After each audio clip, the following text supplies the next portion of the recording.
don't you just love the way the black and gold run through the center of that block, right? Is that amazing? Even better, it is block number 12 from our fantastic sew along, the block of the month called Peek into Batik. We've got free patterns for you. I'm going to teach you how to make this. Let's get started.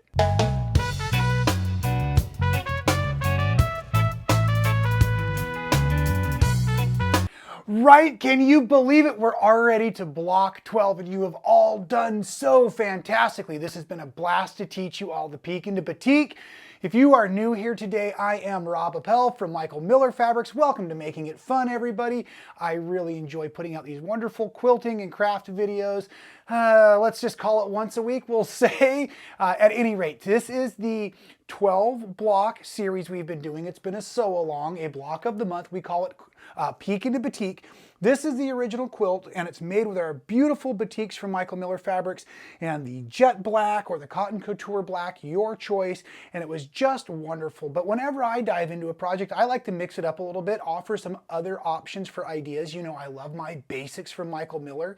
So you can see a bunch, well actually 11 of the blocks are over here on the design wall, and we are just one block away up in that top corner from having this all done. And I will be back with one more video to show you how to put all of the sashings and cornerstones and settings together to make it a full quilt. If you're lucky, I'll even quilt it for you all, but let's not get carried away. We still have to make block number 12.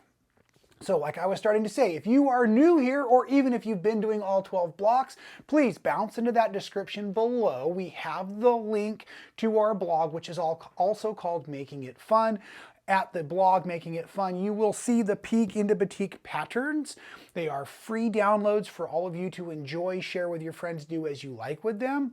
I do want to point out real quickly, we have two different set of instructions. We have instructions like we'll be following today that are for the rotary cutting style, traditional style patchwork making. Then you can also use the AccuQuilt system if you have one of those in their block system. So we have additional instructions for that. And just as a reminder, if you haven't seen the wonderful video I did with my friend Mel Beach, one of our brand ambassadors, you can actually use both systems and the blocks turn out the same size, so you can intermingle if you like. So if you've been considering that AccuQuilt cutting system, you could certainly pick it up and finish the rest of your blocks with that kind of thing. So it's really, really cool. Today's construction is incredibly simple, so I just wanted to burn up a little time on camera there because you know how long-winded my videos normally are. So as I was saying, you've got the instructions from the link below. We're going to follow them step by step. Let me run through some of the supplies. I mentioned they were the Michael Miller Basics. This is one of my favorites called Hash Dot. And so when you come across here, we have the mustard and the turquoise and the meadow color. Now out on the borders that form the stars, right, you're gonna see our marble. This is whirlpool color, and the cotton couture black or the jet black, whichever is your choice. I love the jet black because it's intense, dense, and dark, and it's just awesome. Now, for making the pieces today, it's a super simple construction. You're basically going to need, and it says this right here in the cutting instructions as well, but you're going to need two of each.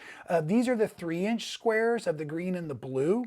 And now the rest of these sizes here, these are 2.5-inch squares. And so everything's going to basically be built off of 2.5. We're going to take these and make some half square triangles in just a second. So we're going to have some black 2.5, some blue 2.5, some mustard yellow 2.5s. And then on the outer borders, you need 4 pieces that are rectangles that are 8.5 by 4.5. You need 4 of the cornerstones. Sorry, that's the cornerstone, so there are 4 of them. Those are 4.5 by 4.5, but you need 8 4.5 by 4.5 squares. Again, the definition of a square of the wonderful marble color for the outside. We're going to make the stars and stuff. So we'll get there. Let me just move these few items out of the way so we can dive right in following these instructions. And the first block we're going to make really looks just like this here.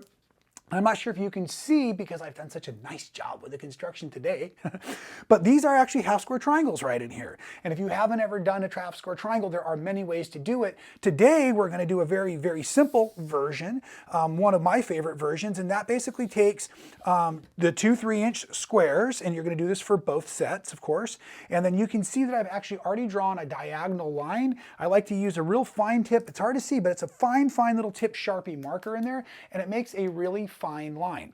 The fine line is important because today that is going to be a guideline. We're actually going to sew a 1/4 inch on both sides of that drawn line. So let's do this right. Right sides together. right sides together, right? And now I'm going to come on over here to my 1/4 inch seam allowance. And one of my tricks I like to do is as I use my edge guide, I'm actually going to put the edge guide just on the other side of the line as I lower my presser foot. And that's just going to give me a little bit bigger seam allowance, or I should say smaller seam allowance, bigger set of half square triangles. Now that I come down to the end, I can actually raise my presser foot to release the tension on my thread, bring this around here without even cutting. Again, put that edge guide on the other side of that line again, and we're just going to sew on through with another 1/4 inch allowance off of that drawn line.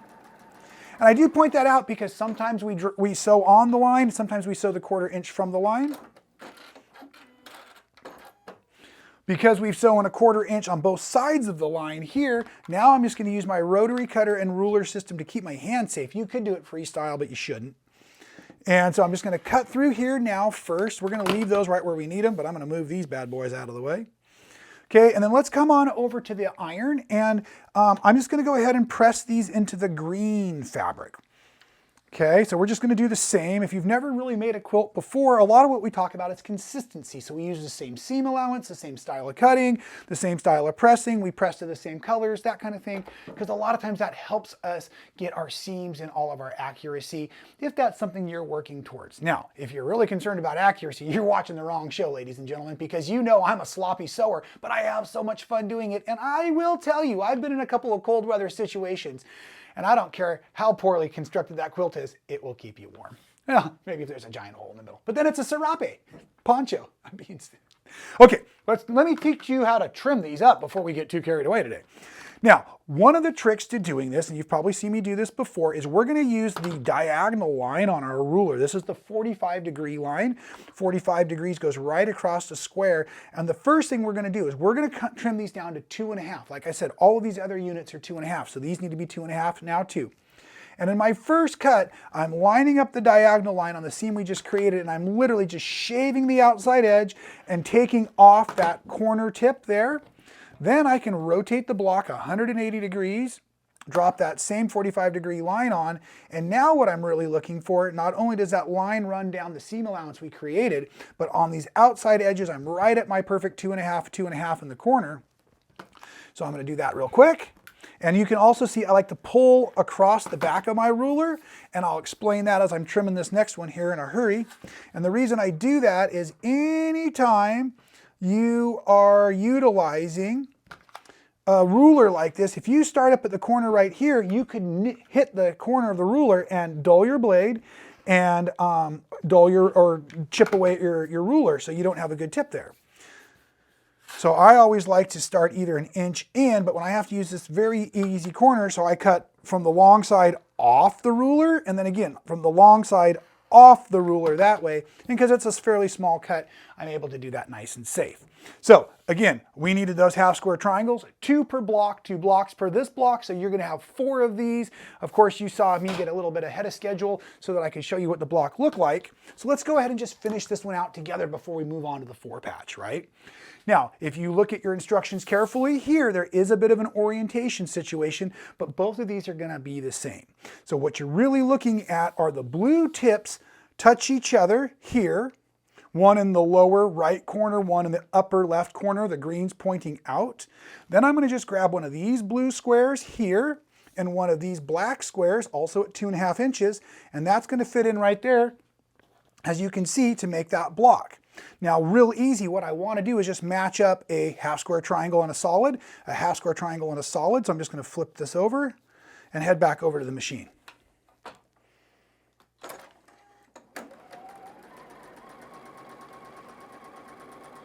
And at this moment, we can basically do what's considered chain piecing or adding another square in, just making sure that you know which portion of the half square triangle is actually your seam allowance. Like I said a moment ago, we do have an orientation situation. Okay, and now as I head over to the ironing board, I am going to press the seam onto the solid. So I'm holding the solid, not the half square triangle, square into the air, and I'm just going to let that push over this way. And the same thing, I'm going to let this push over this way.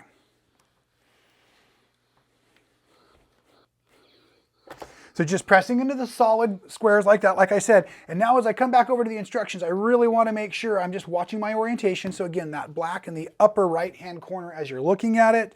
The blue tips will touch each other. And what I was showing you at the ironing board a second ago is when you flip this over, you should be able to see, hopefully if I hold it still enough, that those seams have basically nested. So they're kind of locking each other in, and that really helps give us a little bit more accurate patchwork. Once that's set up like that, I'm just going to come on over and sew these seams together.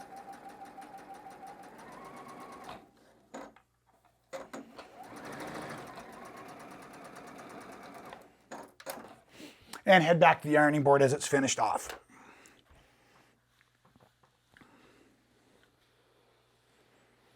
Won't really matter which direction you press these, and I'm just going to double check to make sure that I have two that are identical, and I do. Whew. You know, that happens sometimes around here. Anyways, let's set these aside for a moment, and now we're going to dive into making the 4-patch blocks, okay? So you're going to do 2 of these blocks, and these are super simple, but don't rush because you want it to look good when it's finished, okay? So what you're going to do now is you're going to take 2 of your gold squares and make them on opposite sides like yay. And then you're going to take 2 of your black squares, make them on opposite sides, and then just do very quickly like I did before, match up those seams and then run them through that 1/4 inch seam allowance.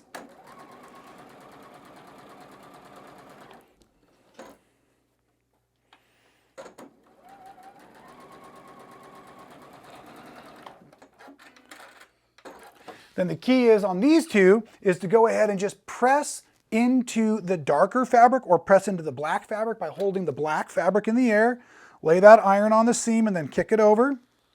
And when you do that to both fabrics, pressing the black, pressing into the black, the same thing will happen for you as well as we get ready to make our little checkerboard, or what's known as a 4-patch. When we flip these over, again, the seams are going to now nest for us, making life so nice and easy. Now, as we come over to press this little square, we technically have all of our units made for the center of block number 12. Very, very easy. We just needed the 2 different, or the 2 same 4 patches, and then the 2 of these wonderful kind of like arrow blocks right now. And then the way that the entire block looks when it's done, as you can see right over here, is that we're just going to swing these onto opposite corners here. And I do want to remind you though, I do need to rotate that because you're going to have your gold squares running through the center with the black ones pointing towards the outside. And then you're going to go ahead and take these black points and turn them inside. So you see that really cool checkerboard band of the black and the gold fabrics together, and then the blue and greens on the outside. So that's our orientation. We're just going to go ahead and fold these over, match up our seams, and begin stitching together the 2 blocks.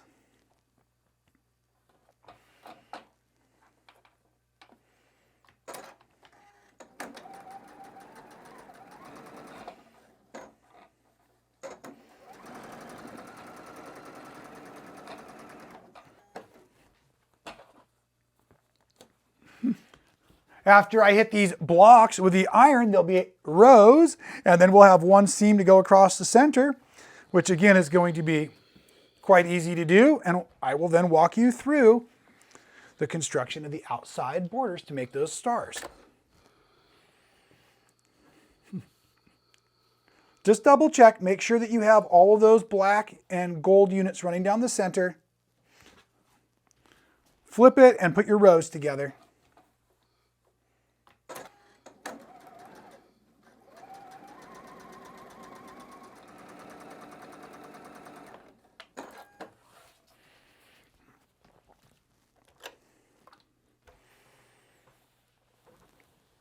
And as the center block unit is now completed here, we are ready to go ahead and start building out the parts for the border. I will remind you again, at the design wall, you can see that around each and every one of the block centers is what basically makes a cool star shape. And those are very easily done. We're basically going to make a series of 4 of these units here that are called flying geese. Okay, the flying geese started with the 8.5 by 4.5 rectangle, and then again 2 more of the whirlpool color of the marble fabrics. These should both have diagonal lines drawn on the back of them. We're just going to handle one at a time though. So I'm just going to take the first one, I'm going to lay it out here, and I'm going to really make sure that the 3 outside edges line up, because now I'm going to sew on that drawn line, not use it as a guide. So it's going to be the stitch line, not the edge guide line. I'm going to drop the needle so it lands right there, and we're just going to follow that by looking through the presser foot, straight through, all the way to the end.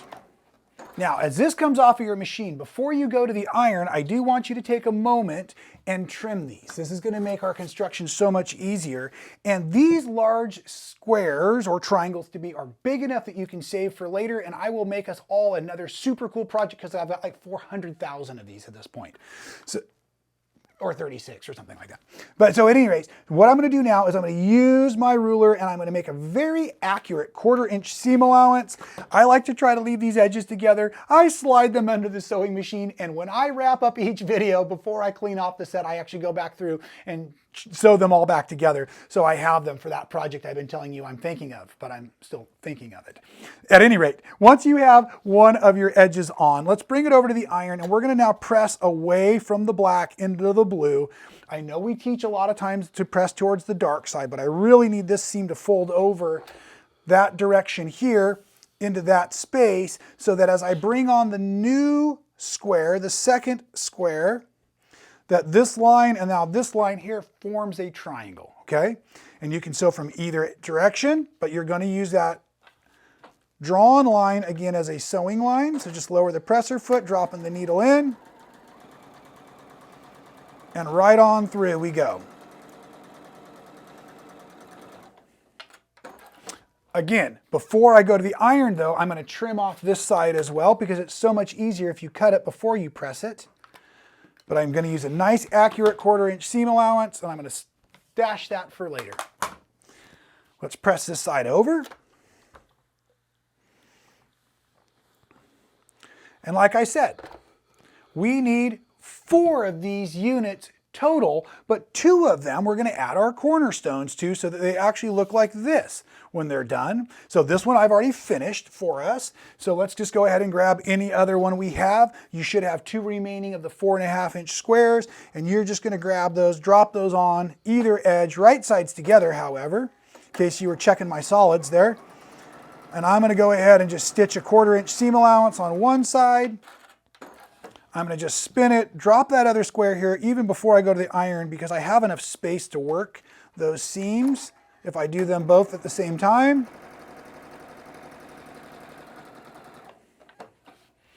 And now as I come into here, what I actually want to do is I really want to press into the rectangle from the square. I'm going to press into the rectangle. In my other videos, I've said press out. Either way, we're just setting up for the nest. I just realized before that all of those little patchworks will be easier to press away from. So it only took me 12 months to figure it out. I mean, what do you expect, right? Okay, so I have 2 flying geese with cornerstones. And if I put them kind of like this, and then I take this other guy and I put it right there, and I put this one like this, you see the star now, and then I can just go ahead and take this in here, and we're going to drop it right in there. You see the finished design of block number 12, but let me show you how to sew it together. If you've never done this before, you want to start with your short sides first. So all you need to do is make sure that the black is pointing back in here. Just take one side, match up that center seam, and put that on.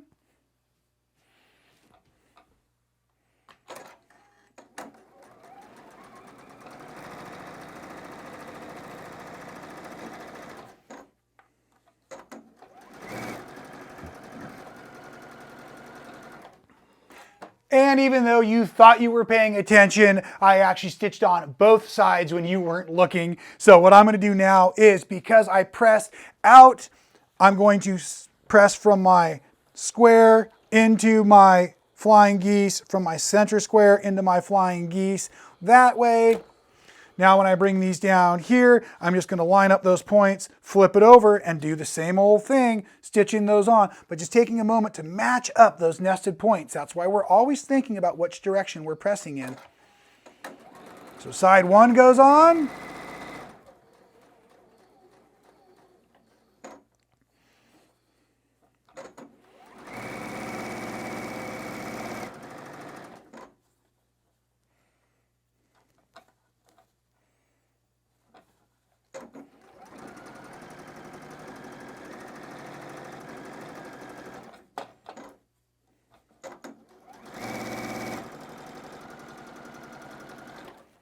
And side two comes out when you're not looking again. Don't you love how I do that? Actually saves us all so much time of watching that needle go up and down. At any rate, let's press this out and show you all the finished work. And I'm not talking about finished work. I'm talking about block 12 now finished work. Block 1, yeah, that was pretty cool. 2, yeah, we were getting somewhere. 3 and 4, I was starting to pick up the rhythm, but we're at 12 now. This is amazing. And you are all just about ready to work on your sashings and your settings as well, but I will need to come back in another week or two with that information for you, because I need to get all of my strips, parts, pieces prepped out and figure out what I might be doing with those fun cornerstones. I've got a couple things up my sleeve. Maybe, maybe not. At any rate, I am super excited you have been here. For those of you who have been with me since January, all 12 blocks of the month, I know when I started that first month, I said, I don't even know if I'm just doing all of these. I just wanted to try. But it has been really fun. I have learned a ton of great new techniques in building these great centers of these blocks, the stars. And again, I just want to point out for some of you who maybe are just joining or just showing up, or you're really just attracted to one or two of the blocks. Quilts are fantastic this way, and they're all so unique. You can take any single block pattern like this, and you can make as many blocks as you want. You don't have to make a sampler kind of like this. You can use any of these and make your own construction and your own fantastic quilt. And if you've been doing that at this point in the game, I would really love to see or hear from all of you in the comments below what you've thought of the Peek into Batik block of the month, and how you've been doing with the sew along, and what you're doing out there to make yours unique. I know a lot of you are looking for the fabrics, the specific fabrics I have chosen myself, and it's really difficult for me to give you specific links to who has those, because so many fantastic quilt shops carry the Michael Miller basics.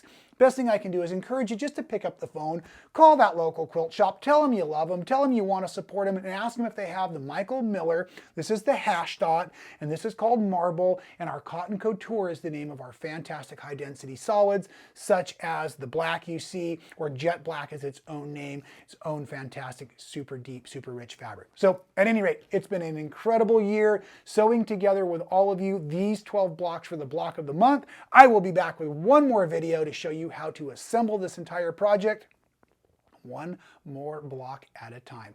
Fantastic, folks. Thanks for being here. We will see you real soon with those finishing instructions. Adios, amigos.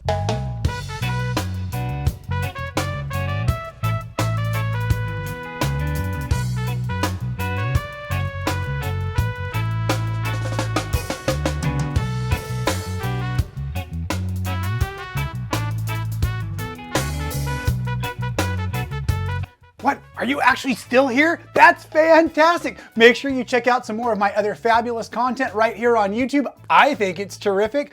Please subscribe while you're there, and make sure you hit that little notification bell so you don't miss another moment of the fun.